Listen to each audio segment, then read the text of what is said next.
ॐ विश्वं दर्पणदृश्यमाननगरी तुल्यन्निजान्तर्गतं पश्यन्नात्मनि मायया बहिरिवोद्भूतं यथा निद्रया यस्साक्षात् कुरुते प्रबोधसमये स्वात्मानमेवाद्वयं तस्मै श्रीगुरुमूर्तये नमः इदं श्रीदक्षिणामूर्तये बीजस्यान्तरिवाङ्कुरो जगदिदं प्राङ्निर्विकल्पं पुनः मायाकल्पितदेशकालकलना वैचित्रचित्रीकृतं मायावीव विजृम्भयत्यपि महायोगीव यस्वेच्छया तस्मै श्रीगुरुमूर्तये नमः इदं श्रीदक्षिणामूर्तये तस्मै श्रीगुरुमूर्तये नमः इदं श्रीदक्षिणामूर्तये।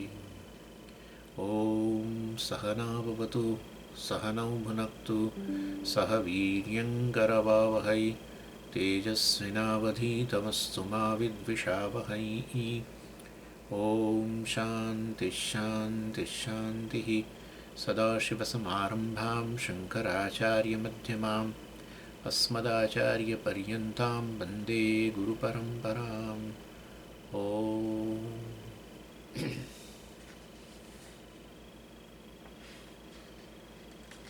45 श्लोक।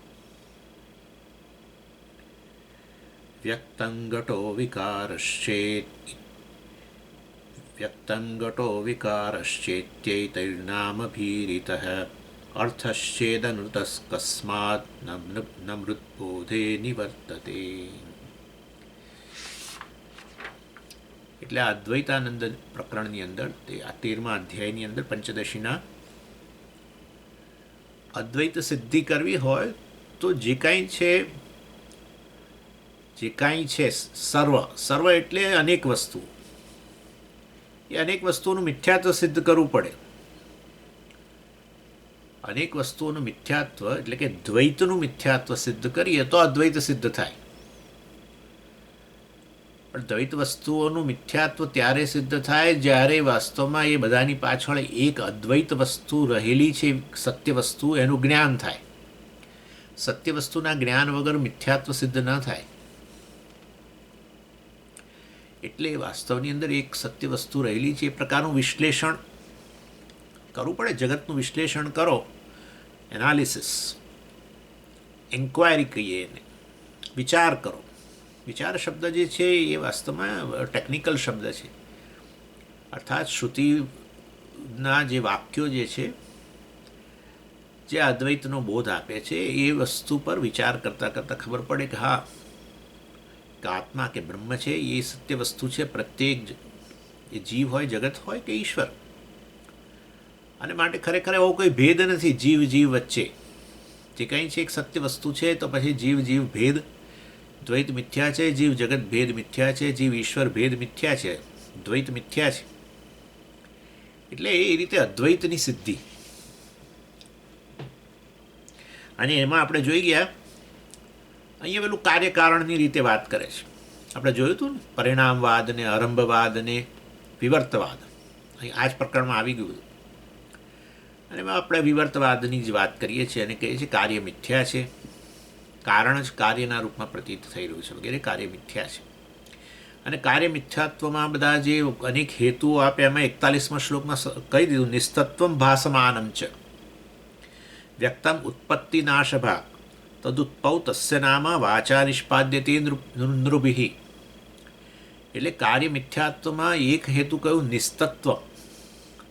નિસ્તત્વ એટલે સાર જ નથી, તત્વ એટલે સાર, સત્યતા નથી। જે સત્ય નથી છતાં ભાસમાન થાય એને મિથ્યા કહેવાય। સર્પ સત્ય ન હોવા છતાં એ ભાસી રહેલો છે, અનુભવાઈ રહેલો છે, એ રીતે મિથ્યા। એટલે આ પ્રકારે દૃશ્યતા જે છે, દૃશ્ય છે અનુભવ થઈ રહ્યો છે માટે સત્ય છે એવું જરૂરી નથી। સત્ય ન હોય તો એ ભાસે, એ મિથ્યા। અને બીજું જન્મનાશશીલતા, અહીંયા સર્પના સંદર્ભમાં જન્મ તો અનાદિ આપણે ગણીએ જાણે કે જ્યારથી જોઈએ ત્યારથી જ તો સાપ જ જોઈએ છે, પહેલાં રજ્જુને જોઈને પછી સાપ નથી જોતા, પરંતુ નાશ તો થાય છે ને. એટલે બીજું છે કારણ જન્મનાશશીલતા, જન્મનાશપણું, આવે ને જાય ને બધું. એટલે એ રીતે વાસ્તવમાં મિથ્યા, એ રીતે આપણે અહંકારની મિથ્યા જ કહીએ છીએ ને. અહંકાર ઉત્પન્ન થાય જાગ્રત કાળે, અહમપણું, વ્યક્તિપણું, જીવપણું, અહમપણું, હુંપણું, એ આવે છે જાય છે, માટે મિથ્યા. અને આ બધા વ્યક્ત પદાર્થો છે એમાં આવી જાય જન્મનાશશીલ. વ્યક્ત હતું પહેલાં શું હતું? અવ્યક્ત હતું ને. અવ્યક્ત વ્યક્ત થયો એને જન્મ, વ્યક્ત પાછું અવ્યક્ત બને નાશ. એટલે એ રીતે આ છે જગત, સમગ્ર જગત છે એ આ રીતે મિથ્યા પણ કહી શકાય. સમગ્ર જગતનો દૃશ્યના રૂપમાં અનુભવ થાય છે, ખરેખર વાસ્તવમાં નથી, એટલે સત્ય નથી. અને આ અનુભવ થાય છે મિથ્યા. અવ્યક્તમાંથી વ્યક્ત થયેલું છે અત્યારે, આ વ્યક્ત પાછું અવ્યક્ત થાય છે. એટલે આખો અત્યારે તો વ્યક્ત છે ને, પણ અને ક્યાંય સુધી તો કરોડો વર્ષો સુધી વ્યક્ત રહેશે. પણ પ્રત્યેક વ્યક્ત વસ્તુ પછી એક એક જુઓ ને, વ્યક્ત વસ્તુ પ્રત્યેક એ પાછી ધીરે ધીરે અવ્યક્ત તરફ જ જઈ રહેલી છે. અત્યારે જે વ્યક્ત છે એ બીજી ક્ષણે નથી, બીજી ક્ષણે જુદું છે પાછું. એ રીતે આગળની અવસ્થા જે છે ગઈ. ચાલો એનીવે, એટલે જન્મનાશશીલતા, જન્મનાશપણું સ્વભાવ જેનો છે. એટલે પેલું કહ્યું ને, જગતની મેં વાત કરી હતી, જાયતે અને ગચ્છતિ. જાયતે એટલે જન્મવું, અને ગચ્છતિ એટલે જવું, એટલે કે નાશ. એટલે એ રીતે એક પણ કાર્ય જગત મિથ્યા થયું.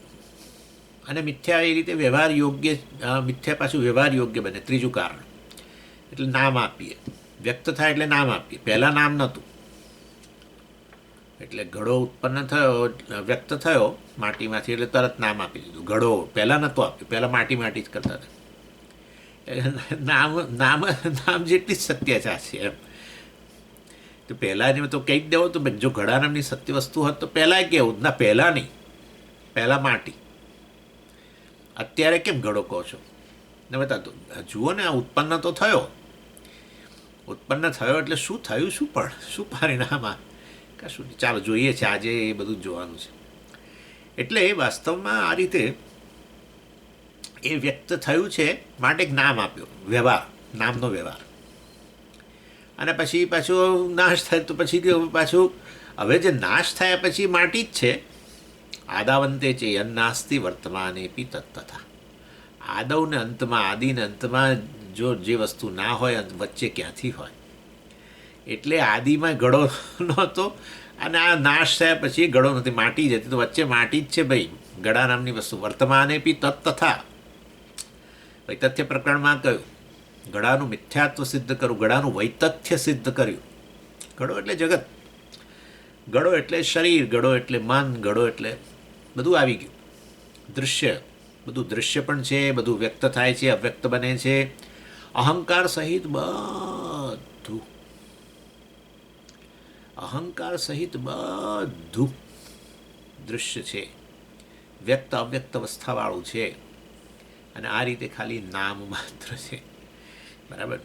એટલે પહેલાં એ બ્રહ્મ હતું ને અત્યારે પછી એ બ્રહ્મ જ રહેવાનું છે.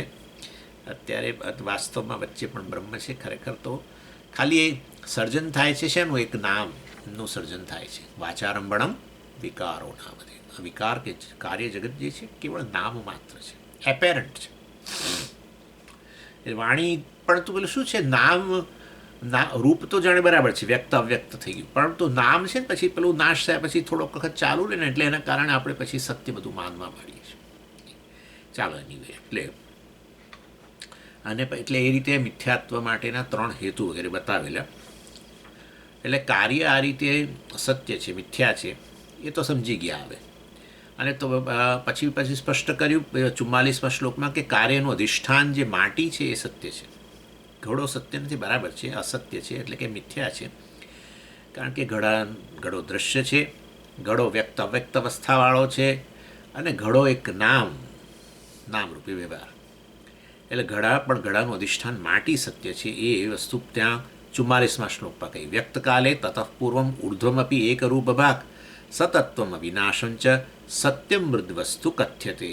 ઘડો વ્યક્ત થયો પહેલાં અને સમાપ્ત થઈ જશે ત્યાર પછી બંને વખતે માટી જ હતો, તો પછી અત્યારે એ માટી જ છે.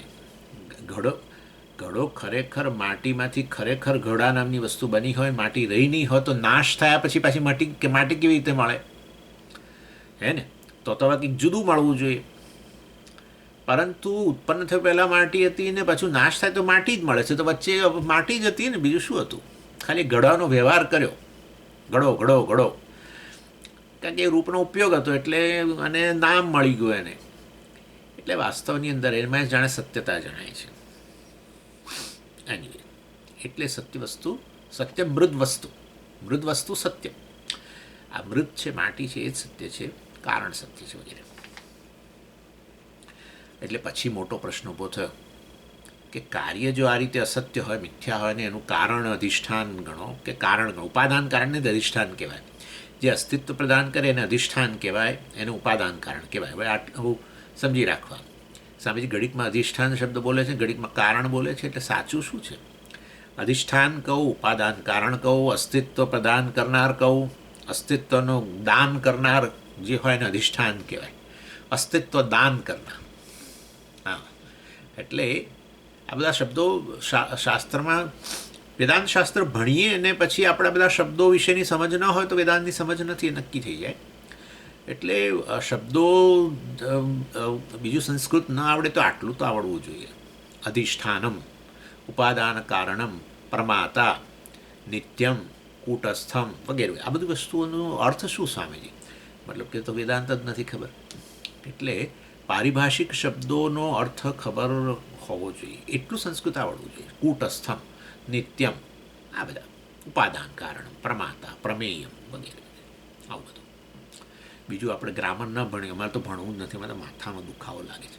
ના ભણશો, પણ આટલા શબ્દો આ શબ્દો, પારિભાષિક શબ્દો 15-20 વર્ષ પછી પણ જો ના ખબર હોય તો બોલવું નહીં, કારણ કે આપણી ગરિમા બહુ ઓછી દેખાય. મતલબ કે બુદ્ધિ બિલકુલ છે જ નહીં આપણને, એવું લાગે. આ શબ્દો રોજે રોજ સાંભળતા હોઈએ પણ 15 વર્ષ પછી હજુ અર્થ ન ખબર હોય તો એનો અર્થ કે બુદ્ધિશક્તિ અત્યંત મર્યાદિત, મંદ છે. આપણે એવું જાહેર ન કરવું પછી, પરંતુ ખાનગીમાં જાણી લેવું, બધા શબ્દોના અર્થ જાણી લેવા. આવી નિખાલસતા નહીં બતાવી. સ્વામીજી મને તો 20 વર્ષ થયા પણ હજુ કૂટસ્થમ શબ્દનો અર્થ નથી ખબર. તો પછી પહેલાં જે સ્વામી હોય ને એને લગભગ હાર્ટ એટેક આવી ગયો હોય એટલું માની લેવું. એટલે આ શબ્દોનો અર્થ જાણો. આ શબ્દોનો અર્થ જાણવાની તસદી એટલે નથી લેતા કારણ કે આપણે કોઈ દિવસ આત્માનો વિશે ધ્યાન કરવું જ નથી. તમે બોલવું એટલે બોલી લો, અત્યારે બોલવું છે ને બોલી લો, ચલો. કલાક પછી અમારે ક્યાં આત્માનું ધ્યાન કરવું છે? અમને તો તમે કહો કે ફલાણા ઇન્સ્યોરન્સ એટલે શું, એ તમને હું હમણાં કહી દઉં. ફલાણું શું, એ જગતમાં બધા પારિભાષિક શબ્દો છે વ્યવહારના, એ તમને બહુ જબરજસ્ત સમજ આપું સ્વામીજી. પણ તો વ્યક્ત જગત જે છે એના વિશે ઝાઝી ચર્ચા અને ઝાઝો ઊંડાણમાં ન ઉતરે, પરંતુ એનું જે સત્ય છે એના ઊંડાણમાં ઉતરે, એવી નામ વેદાંતિ. વ્યક્ત જગતમાં ઊંડો ઉતરે એનું નામ સંસારી. આ બધી કડવી વસ્તુઓ છે પણ ક્યારેક ક્યારેક હલાવીશ ખરો તમને. વ્યક્ત જગતની અંદર ઊંડા ઉતરવું, શું છે શું નહીં, પેલાએ શું કહ્યું, પેલું શું કર્યું, એ ખરેખર કેવો છે, પેલી કેવી છે, ફલાણું ઢીકણું. વ્યક્ત જગતની અંદર ઊંડા ઉતરનારા બીજા દાર્શનિકો છે. વ્યક્ત જગતમાં ઊંડા નહીં ઉતરવું કારણ કે આ તો મિથ્યા છે, ખાલી નામ માત્ર છે, સાર છે જ નહીં, બિલકુલ સાર નથી. અને સાર નથી એને સ્પષ્ટ રીતે જાણનારો નામાં જ એ અધિકારી વ્યક્તિ છે, વૈરાગ્ય ધરાવે છે. એટલે વ્યક્ત જગત, આ બધી ચર્ચાનો હેતુ એ છે વ્યક્ત જગતમાં ઊંડા નહીં ઉતરવું, બહુ અતિશય ઊંડા નહીં ઉતરવું. વ્યવહાર માટે થોડું થોડું જે છે બરાબર છે, અતિશય ઊંડા ઉતરવું અર્થાત કે એમાં એનું સત્ય જાણવાનો પ્રયત્ન કરવો. વ્યવહારિક રીતમાં એને સત્ય માનીને પછી એમાં ઊંડા ઉતરીને વધુ સત્ય જાણવાનો પ્રયત્ન કરવો. વેદાંતની દ્રષ્ટિથી એનો સત્ય જાણો. વ્યક્ત જગત મિથ્યા, એપેરન્ટ, બસ. એટલે પછી મોટો પ્રશ્ન ઊભો થયો કે આ તો કાર્ય મિથ્યા અને એનું અધિષ્ઠાન કારણ તમે કહો છો સત્ય, તો કારણને એ અધિષ્ઠાનને જાણી લઈએ તો કાર્ય તો નિવૃત્ત થઈ જાય છે, તો મિથ્યા કહીએ અમે તો. આ તો કશું નિવૃત્ત તો થતું નથી, તમે કહો છો જીવ મિથ્યા, જીવનું અધિષ્ઠાન બ્રહ્મ સત્ય, જગત મિથ્યા, જગતનું અધિષ્ઠાન બ્રહ્મ સત્ય, ઈશ્વર મિથ્યા, ઈશ્વરનું અધિષ્ઠાન બ્રહ્મ સત્ય. એક જ બ્રહ્મ આ ત્રણ રૂપમાં જણાઈ રહેલું છે, માટે એ ત્રણ તો મિથ્યા છે. ખરેખર એક અદ્વિતીય વસ્તુ જ સત્ય છે. તો પણ કોઈ કશું તો જતું તો નથી. અધિષ્ઠાન તો જતું રહેવું, અધિષ્ઠાનને જાણો તો અધ્યારોપિત વસ્તુ તો જવી જોઈએ ને. જેમ તમે રજ્જુને જાણી લો છો તો સર્પ શું છે, પછી તમે શું સર્પ સાથે પછી શું બોલો છો? પહેલાં શું બોલતા હતા? નતા જાણતા અધિષ્ઠાનને ત્યારે શું કહેતા હતા? સર્પ છે. બરાબર છે. રજ્જુને જાણતા નહોતા ત્યારે તમે શું કહેતા હતા? સર્પ છે. હવે રજ્જુને જાણી લીધી, બરાબર, તો તમે હવે શું કહો છો? સર્પ નથી, નિવૃત્ત થઈ જાય છે, જતો રહે છે. તો લો અમે બ્રહ્મને જાણીએ, હું બ્રહ્મ છું, હું જાણી લઉં, તો આ જીવ ભાવ તો રહેવાનો જ છે હજુ. તો આ એને કેવી તમે મિથ્યા કહીએ? જગત બ્રહ્મ છે જાણો તો પછી આ જગત રહેવું ન જોઈએ. મિથ્યા બની ગયું તો પછી રહેવું ન જોઈએ, સર્પની જેમ જતું રહેવું જોઈએ. જતું તો છે નહીં. એમ એ પ્રશ્નની ચર્ચા હવે આ 45મા શ્લોકમાં કરે છે કે કાર્ય માત્ર જ્યારે જે કારણ પર આ રીતે અધ્યસ્ત જ છે, અધ્યારોપિત છે, જેમ કે આ રજ્જુ પર સાપ વગેરે, એ ભ્રમ છે. તો ભ્રમની નિવૃત્તિ થઈ જાય અધિષ્ઠાનને જાણો એટલે દેખાવાનું જ બંધ થઈ જાય. સાપ હવે જ ન દેખાવે તો રજ્જુ જ દેખાય, અને સાપ નથી એવો વ્યવહાર કરો. તો એવી રીતે તમારો આ ઘડાની જ વાત કરો ને. ચાલો પછી તમને બરાબર અમે ઠેકાણે લાવીએ. ઘડાની અંદર જ જુઓ ને, માટી એનું અધિષ્ઠાન, માટી એનું ઉપાદાન કારણ, માટી જે અસ્તિત્વ પ્રદાન કરે એ જાણીએ. ચાલો, તો ઘડો ક્યાં નિવૃત્ત થાય છે? આ જાણીએ જ ઊભા થઈને જ ઘડામાં પાછી અમે તો ઘડો વિછળીને પાછો પાણી ભર્યું અંદર, અને હજુ આખો દિવસ ઘડો તો દેખાયા જ કરે છે. માટીને જોઈએ તો એ ઘડો જતો તો નથી. રજ્જુને જોઈને સાપ જતો રહે છે, માટે સાપ મિથ્યા બરાબર, પણ માટીને જોઈને ઘડો નથી જતો રહેતો, માટે ઘડો મિથ્યા નહીં. મિથ્યા તો એ કે પછી નથી એવો વ્યવહાર થવો જોઈએ, બસ. તો આ તો ઘડો છે પાછો એ કાઢી નાખીને નવો લઈ આવીએ છીએ, બધું માટીનો બોધ થઈ ગયા પછી પણ ઘડો તો જતો નથી. એટલે વાસ્તવની અંદર આ અંજન વ્યવહારની અંદર છે, પહેલાં હતું, હવે નથી એવો વ્યવહાર થવો જોઈએ. તો અમે કહીએ પહેલાં સાપ છે એવો વ્યવહાર હતો, હવે સાપ નથી એવો વ્યવહાર છે, તો સાપ મિથ્યા બરાબર છે. એટલે નિવૃત્તિ એટલે અમે તો આવું જ માનીએ છીએ, જતી જ રહે, નાશ પામી જાય. સર્પ જતો જ રહે એટલે નાશ પામી જાય, નિવૃત્ત થઈ જાય.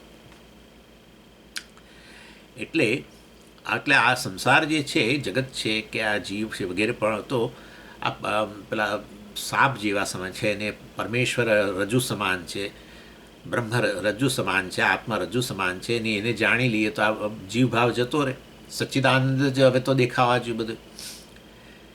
એટલે આ તમારા સોનાના ઉદાહરણમાં નથી જતું, હજુ એ પેલી વીંટીને બધું તો દેખાયા જ કરે છે.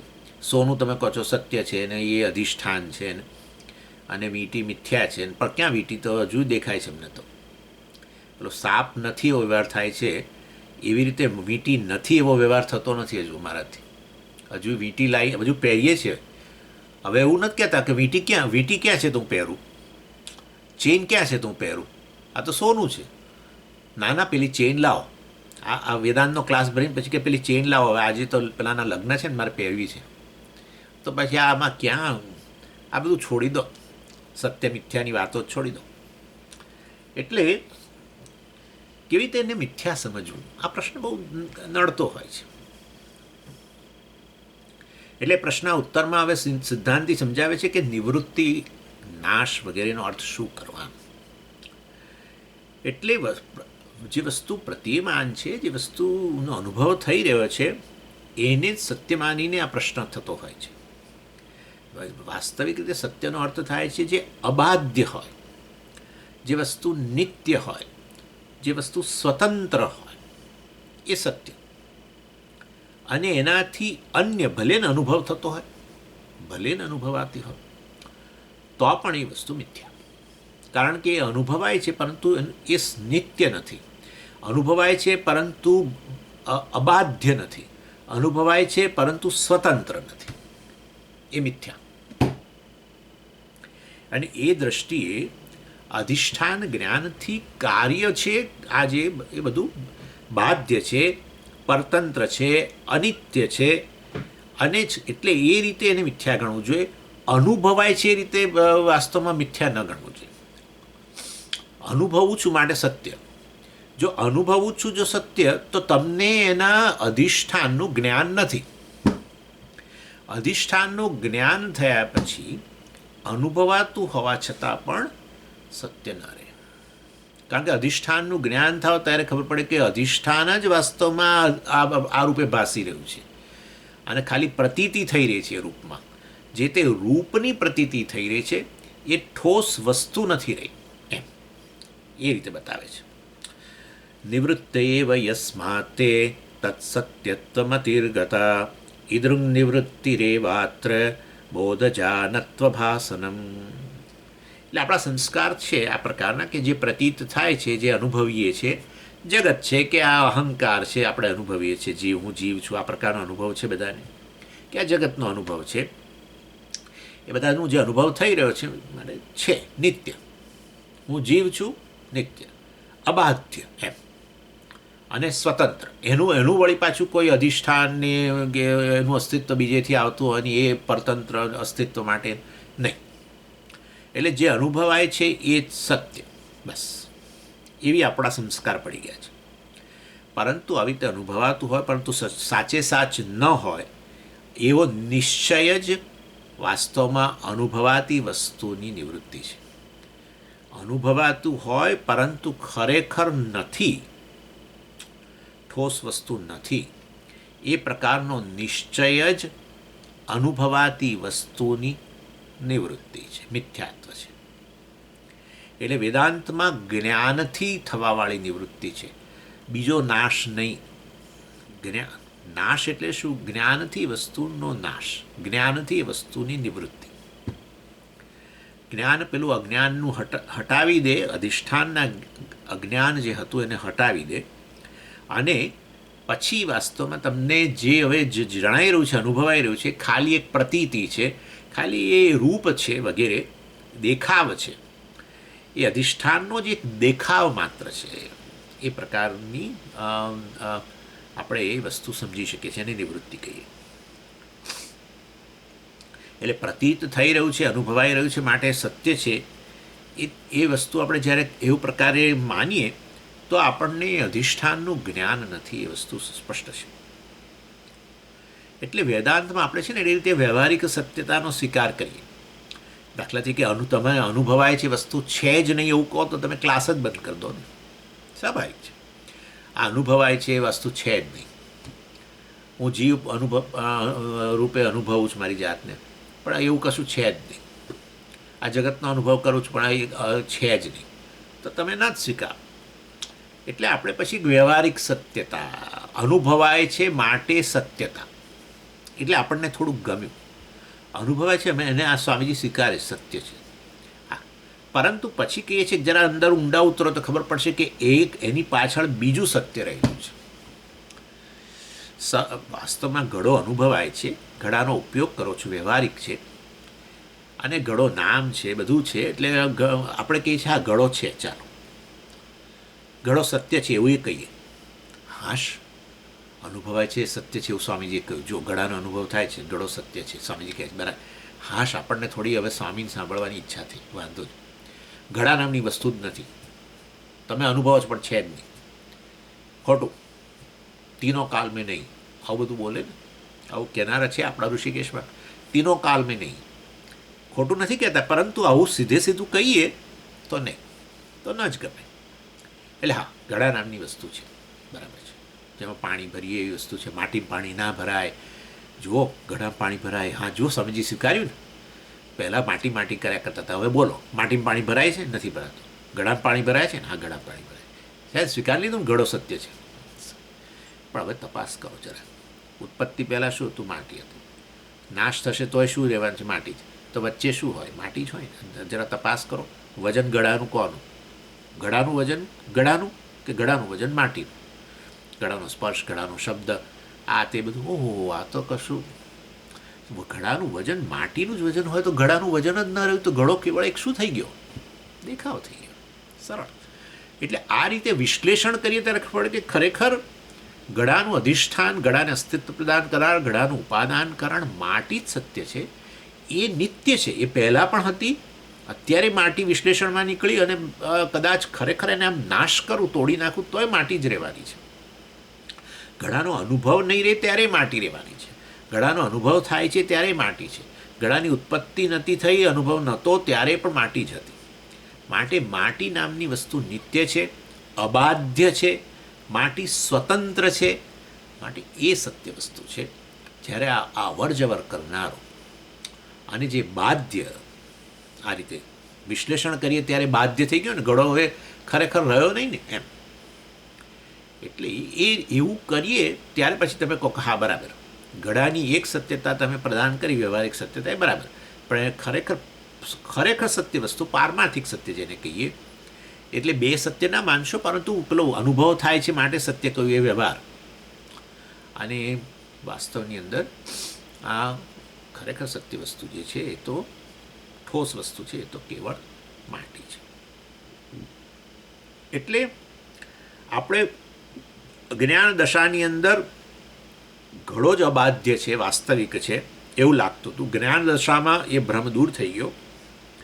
નામરૂપ કર્મનો વ્યવહાર જતો રહે એવું એ જરૂરી નથી. જ્ઞાન થયું માટીનું તો સ્વામીજી એ રૂપ જ જતું રહેવું જોઈએ, દેખાતું જ બંધ થઈ જવું જોઈએ, અનુભવે ના થવો જોઈએ એવું જરૂરી નથી.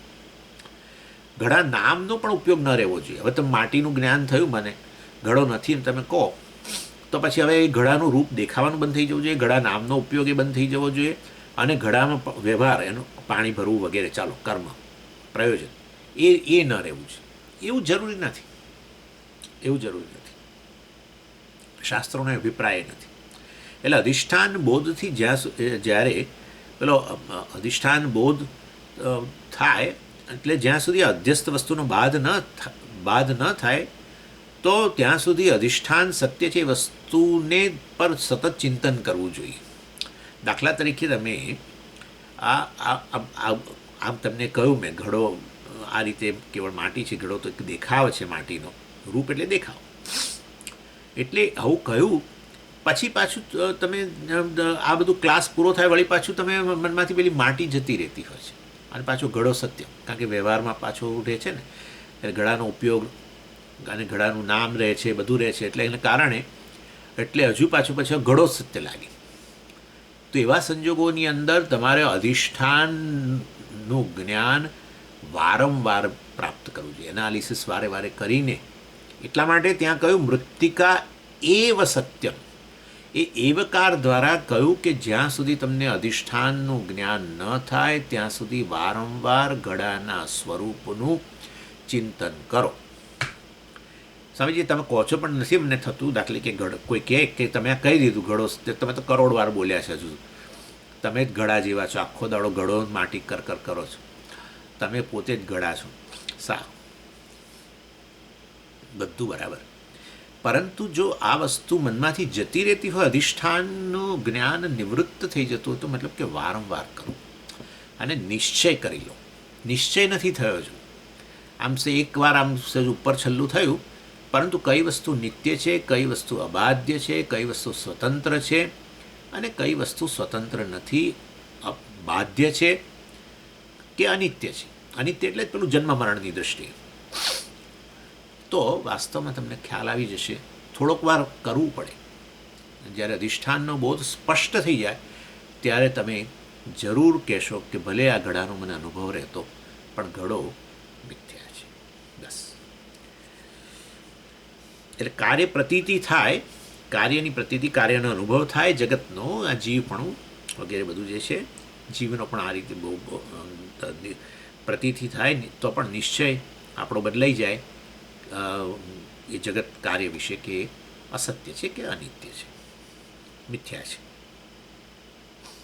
અને હવે સુંદર દૃષ્ટાંત આપે છે કે વસ્તુ મિથ્યા હોય તો પણ એનો અનુભવ ચાલુ રહેતો હોય છે. એના માટે હવે દૃષ્ટાંત આપે છે, બહુ સુંદર દૃષ્ટાંત આપે છે. આપણે આ દૃષ્ટાંત નથી જોયું, અને એ દૃષ્ટાંત બહુ રીતે કામનું છે, હું તમને બતાવું છું. ઉમાનધો મુખો નીરે વાતોપ્યસ્તિ ન વસ્તુતઃ તટસ્થમર્ત્યવત તસ્મિન નૈવાસ્થા કસ્યચિત ક્વચિત. એટલે એમ કે તળાવને કિનારે એક વ્યક્તિ આ ઊભો છે અને તળાવનું જળ શાંત છે, એકદમ પવન નથી વગેરે. એટલે અને ત્યારે તળાવના કિનારા ઊભેલી વ્યક્તિનું સ્પષ્ટ પ્રતિબિંબ તળાવમાં પડે છે, પરંતુ કેવું હોય છે, ઉલટું હોય. વ્યક્તિ આમ સીધો ઊભો હોય પરંતુ એનું પ્રતિબિંબ ઉલટું હોય ને. પ્રતિબિંબ જેમ ઊભો હોય એવું ને એવું ત્યાં આમ ઊભું પ્રતિબિંબ ના આવે, પ્રતિબિંબ ઉલટું આવે, એટલે ઉલટું હોય છે. એટલે આ વ્યક્તિના પક્ષે એ પોતાનું જ પ્રતિબિંબ જોઈ રહ્યો છે આ રીતે, બરાબર છે. તો એના મનમાં તો પરંતુ નિશ્ચય છે કે ખરેખર એ હું જ ત્યાં દેખાઈ રહ્યો હોવા છતાં પણ ખરેખર એ સત્ય નથી. હું જેવો સાચો છું એવું મારું આ પાણીમાં દેખાતું પ્રતિબિંબ છે મારું જ, કે પાણીમાં દેખાતો મનુષ્ય હું જ, એ વાસ્તવમાં સાચો નથી. એવી ને એવી રીતે આ શિવ જે છે શાંત, બરાબર ને, આપણે કહ્યું ને શિવોહમ શિવોહમ નથી કહેતા, ચિદાનંદ રૂપ શિવોહમ શિવોહમ. એટલે હું ખરેખર શિવ છું, પરંતુ હું પ્રતિબિંબિત થઉં છું ને. હા, ક્યાં પ્રતિબિંબિત થઉં છું સ્વામીજી? કયું જળ છે? અંતઃકરણ રૂપી જળમાં પ્રતિબિંબિત થઉં છું, અને અંતઃકરણ જળમાં પ્રતિબિંબિત થઈને ઉલટો દેખાઉં છું. ઉલટો દેખું છું એટલે શું? જેવો છું એના કરતાં જુદો છું શિવ, પણ દેખાવ કેવો? જીવ છું વાસ્તવમાં જન્મ મૃત્યુથી પર, પણ દેખાવ કેવો ત્યાં? જન્મ મરણવાળો. એટલે તો અજ્ઞાની પોતાની જાતને શું કહે છે?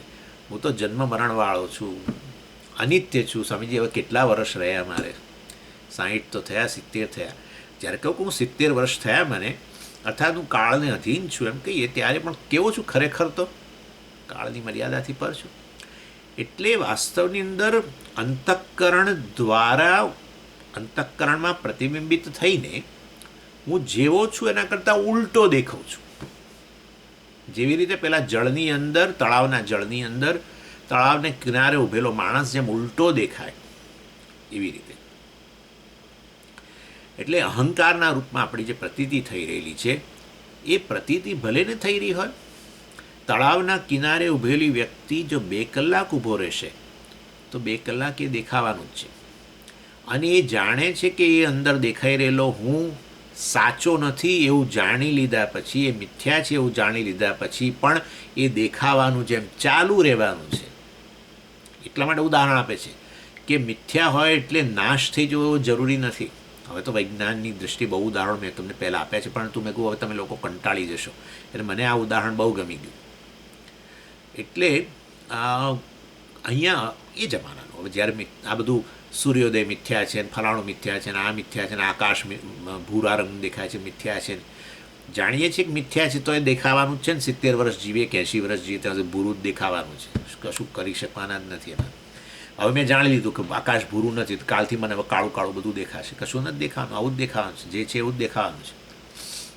અને માટે જગતને મિથ્યા જાણી લો, માટે જગત ઓગળી જવાનું છે એવું માનવાની એ ખોટો આગ્રહ છે. એટલે એનીવે, એટલે 2 કલાક ઊભો રહ્યો વ્યક્તિ તળાવને કિનારે, પોતે છે એના કરતાં જુદો જ દેખાય છે. હું એ છું એવું જો દાખલા તરીકે અજ્ઞાનને કારણે હું જેવો છું એ મને ના ખબર હોય ને, તો પેલો અંદર રહેલો છે એને સાચો માની લે. તેવા સંજોગોમાં તો કૂદી પડે, અરે રે હું તો ડૂબી રહ્યો છું, હું તો ડૂબી રહ્યો છું ને, હું તો ઉલટો છું, લે બહાર નીકળી જવા દે, નહીં તો મારું મૃત્યુ થઈ જશે. જરાય નહીં. હા, આપણી સ્થિતિ આવી છે એટલે તો આપણે આપણી જાતને ડૂબેલા કહે છે, તરવામાં નથી કહેતા. સ્વામીજી સંસાર સાગરમાંથી તરી જવું છે, હવે સંસારમાંથી બહાર નીકળવું છે સ્વામીજી. બહુ જ તમે છૂટી ગયા, પણ અમારે તો અમને બહાર કાઢો. છૂટેલા જ છું. એટલા માટે જ પેલું ત્યાં કહ્યું, ન નિરોધો ન ચ ઉત્પત્તિ ન બધ્ધો ન ચ સાધક ન મુમુક્ષુ ન વૈ મુક્ત ઇત્યેષા પરમાર્થતા. વિચાર કરો કેવી વસ્તુ છે. બંધન અને મોક્ષ આપણે સાચા જ માનીએ છીએ ને. એટલે પેલી વ્યક્તિને જો એવું હોય કે ખરેખર હું અંદર ડૂબેલો છું બંધનમાં, એમ હવે મારે મારી જાતને બહાર કાઢવી પડશે, મુક્ત બનાવવી પડશે મારે. ના, જાણવાની જરૂર નથી. હું કદી ડૂબેલો છું જ નહીં. ઉલટો દેખાતો હોવા છતાં ઉલટો નથી, પાણીમાં દેખાતો હોવા છતાંય ઉલટો આવો દેખાતો હોવા છતાંય હું પાણીમાં અંદર રહેલો નથી. હું બહાર સ્વસ્થ છું, પણ આવું દેખાયા કરું છું, હજુ અંદર હું ડૂબેલો હું, ભલે દેખાતો. કેવળ મિથ્યાત્વ નિશ્ચય જ સંસારમાંથી નિવૃત્તિ છે. મિથ્યાત્વ નિશ્ચય કે આ જીવ રૂપે દેખાઈ રહ્યો છું જાગ્રત કાળે, અને આવો જન્મ મરણવાળો દેખાઉં છું, પુણ્ય પાપવાળો દેખાઉં છું, અને અનેક સંબંધવાળો દેખાઉં છું, ગૃહસ્થ દેખાઉં છું, પિતા પુત્ર વગેરેના રૂપમાં દેખાઈ રહ્યો છું, પણ આ બધું આવો ઉલટો દેખાઉં છું. કારણ કે ત્યાં તો નિર્વાણ ષટકમ ભણી ગયા ને, આપણે જોયું ને, ન માતા ન જન્મ ન પિતા ન પુત્ર, નથી પિતા નથી પુત્ર નથી કશું નથી, હું તો શિવ જ છું, ચિદાનંદ છું, તળાવને કિનારે જ ઊભેલો છું. આ તો અંતઃકરણ રૂપી તળાવની અંદર, જળની અંદર હું આવો પ્રતિબિંબિત થયેલો છું. અને એ પ્રતિબિંબિત થયેલું વસ્તુ નિત્ય નથી જ, હકીકત છે. તો એ બાધ્ય છે, એ અનિત્ય છે અને પરતંત્ર છે. એ કશાકમાંથી ઉદ્ભવે છે અને કશાકમાં લય પામી જાય છે. અહંકાર, જીવપણું, અને એ વાસ્તવમાં જેમાંથી ઉદ્ભવે છે, જેમાં લય પામી જાય છે, અને માટે જે વસ્તુ નિત્ય છે, જે અબાધ્ય છે, જે સ્વતંત્ર છે, એવો હું સત્ય છું, જે ત્રણેય અવસ્થામાં ઉપલબ્ધ છે, જેને કોઈ કાળ, જાગ્રતનો કાળ નડતો નથી, સ્વપ્નનો જાગ્રત કાળ એટલે સમજીએ આ સમય, આ કાળની અંદર જ હું રહેલો છું. ક્યાં બાત હે! આ જાગ્રત કાળ જતો રહેશે તો સ્વપ્નમાંય તમે ઉપલબ્ધ છો. મતલબ કે તમને આ જાગ્રતનો જે સમય છે, આ ટાઈમનું તો મિથ્યાત્વ આ વિજ્ઞાને જેટલું સિદ્ધ કર્યું છે, ગજબનું સિદ્ધ કર્યું છે બધું. ચાલો, પણ આપણે બધામાં પડતા નથી, આપણી બધી એમાં બહુ જાજી સૂજે ન પડે આપણને. પરંતુ એનીવે, એટલે અત્યારે સમજીએ આ કાળમાં અધીન છું. તો આપણે જ્યારે 70 વર્ષ કહીએ ત્યારે આ જાગ્રત કાળને સત્ય માનીને ને એ આ પ્રકારે અહંકારને સત્ય માનીએ. એનીવે, એટલે કહેવાનો આશય આવો દેખાઉં છું, પરંતુ એ સત્ય નથી. કારણ કે પાછું સ્વપ્નમાં ઉપલબ્ધ બનું છું, પાછું સુષુપ્તિમાં ઉપલબ્ધ બનું છું.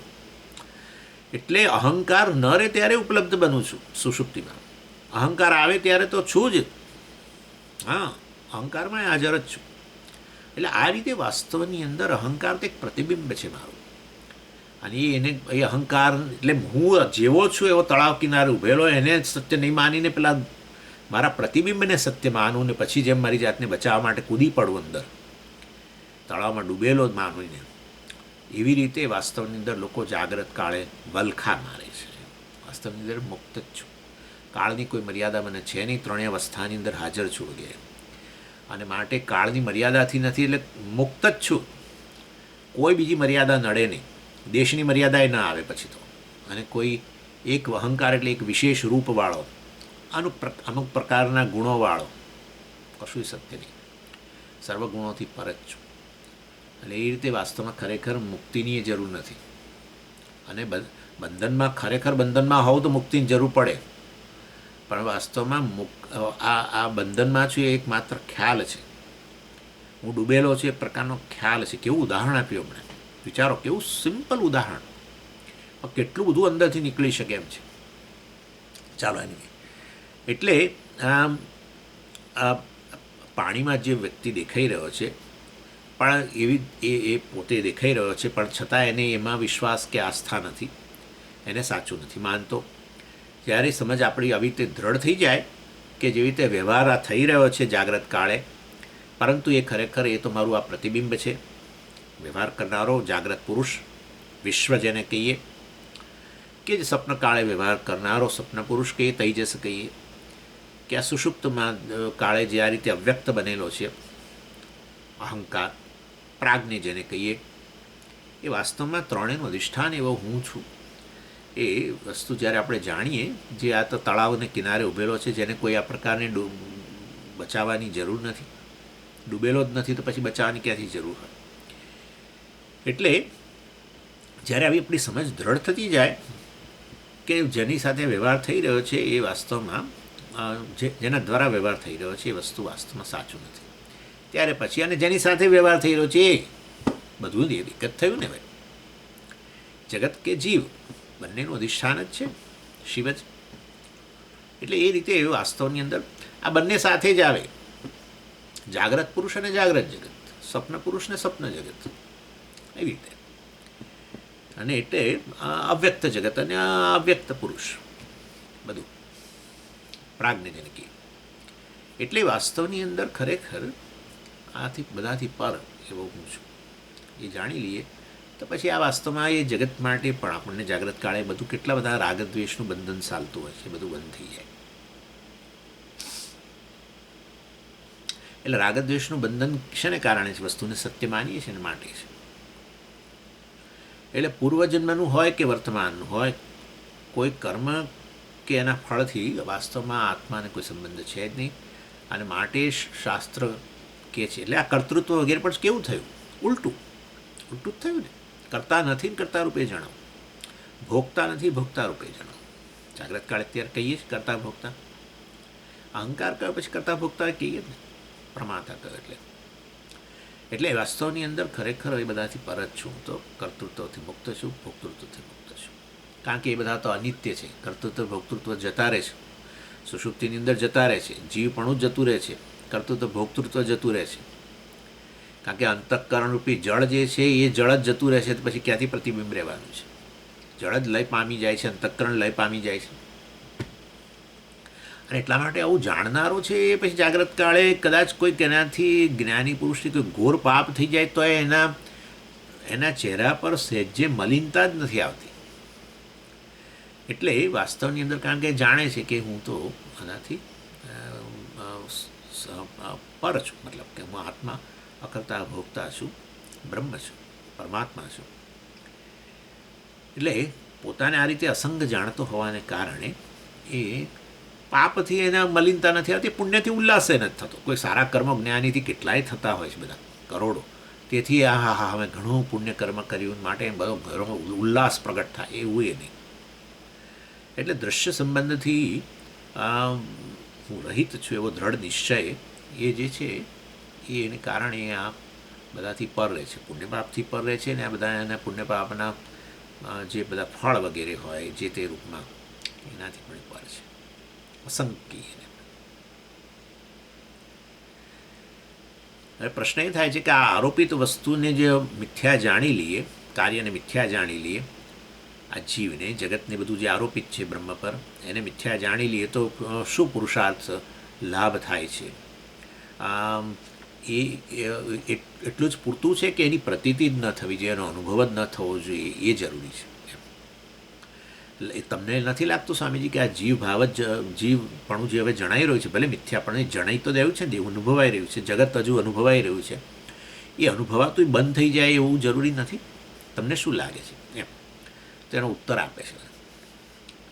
વિદૃગ્બોધે પુમર્થત્વમ મતમૈદ્વૈતવાદિનામ મૃદ્રૂપસ્યા પરિત્યાગાદ વિવર્તત્વમ ઘટે સ્થિતમ. એટલે અદ્વૈત સિદ્ધાંતની અંદર આ આત્મા જે અપરિચ્છિન્ન છે એ જ સત્ય છે, કાર્યકારણ પ્રપંચ આ રીતે મિથ્યા છે. હવે તમે હમણાં તો કહેતા હતા કારણ અધિષ્ઠાનને, હવે એની તો મિથ્યા કહી દીધું. કાર્ય મિથ્યા થયું એટલે કારણ મિથ્યા નહીં, અધિષ્ઠાન મિથ્યા નહીં, પરંતુ કારણપણું અધિષ્ઠાનનું મિથ્યા થઈ ગયું.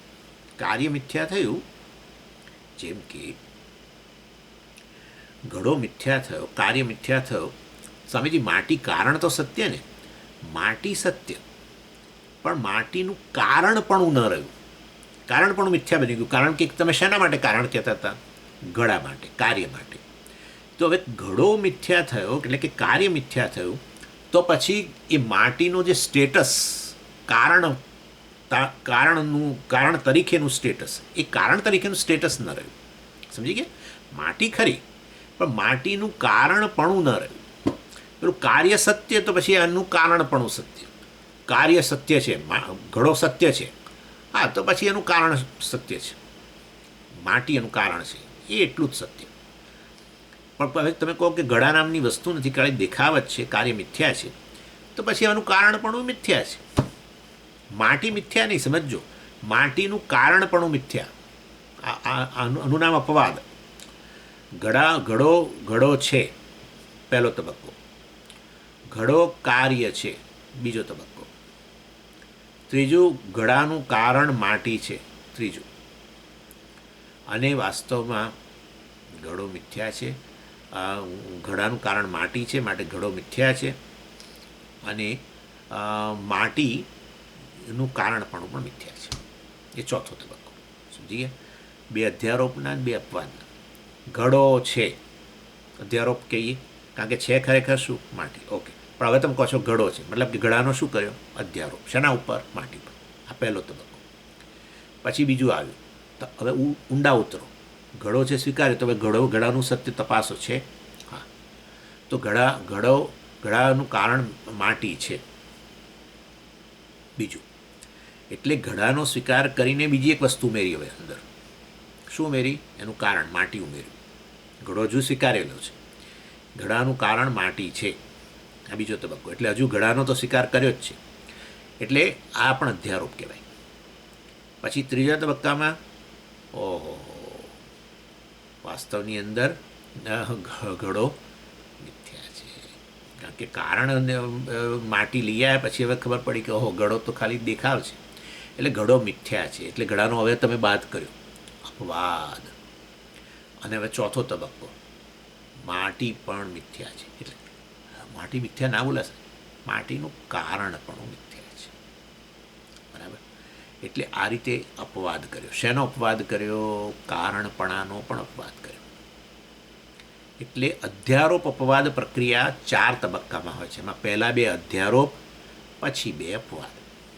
સમજીએ? ઘડો છે, અધ્યારોપ.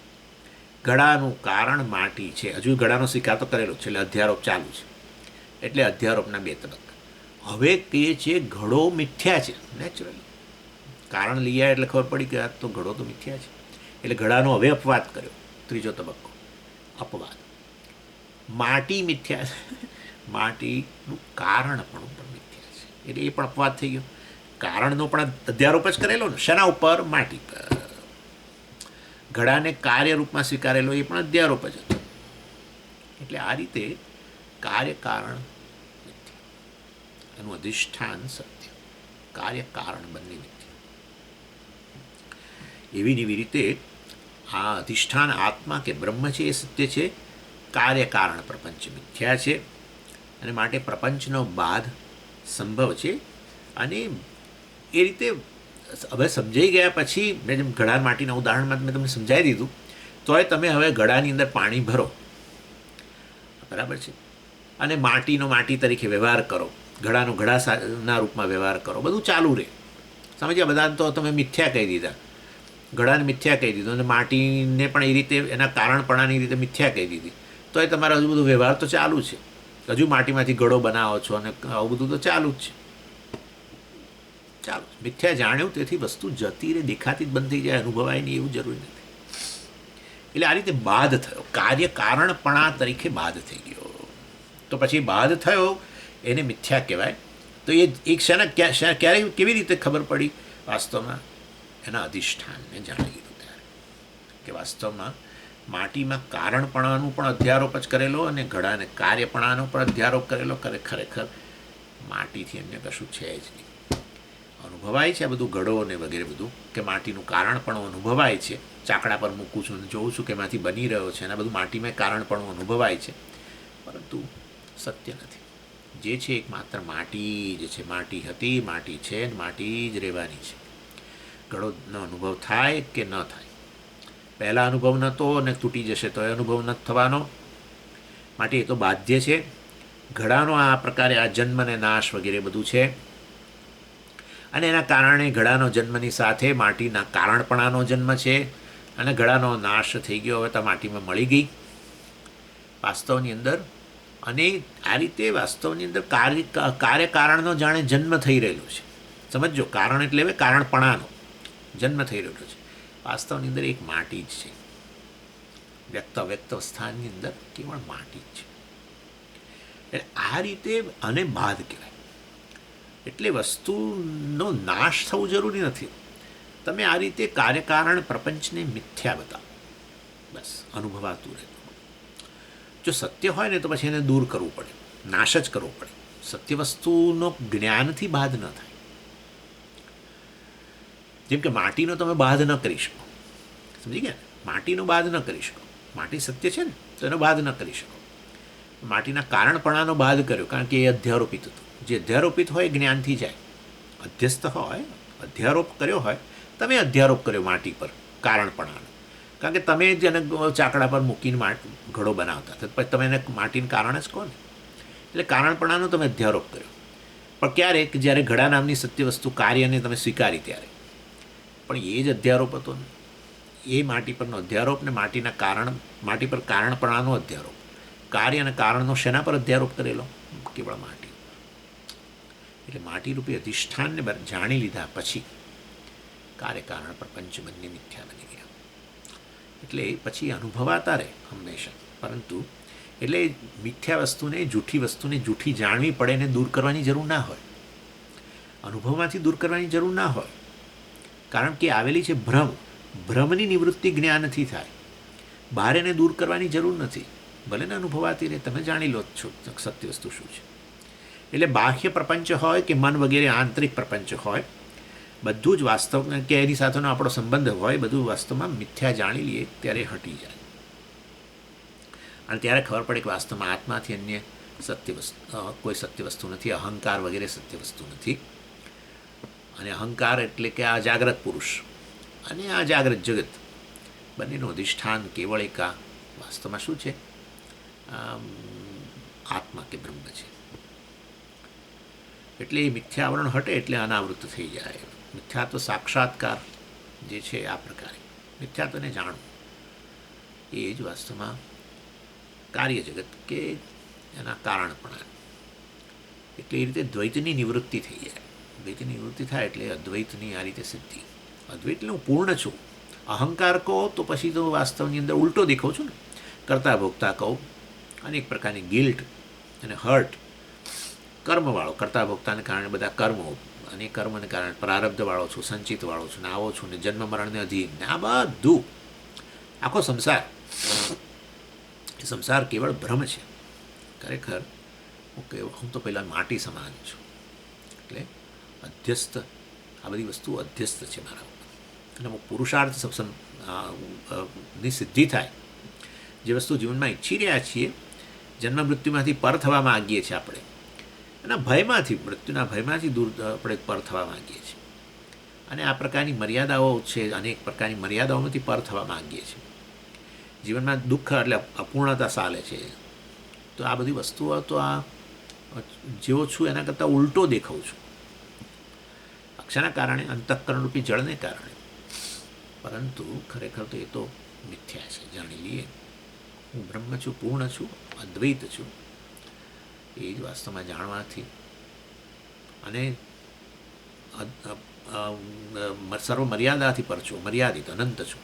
એટલે દેશની, કાળની કોઈ મર્યાદા મને લાગતી નથી.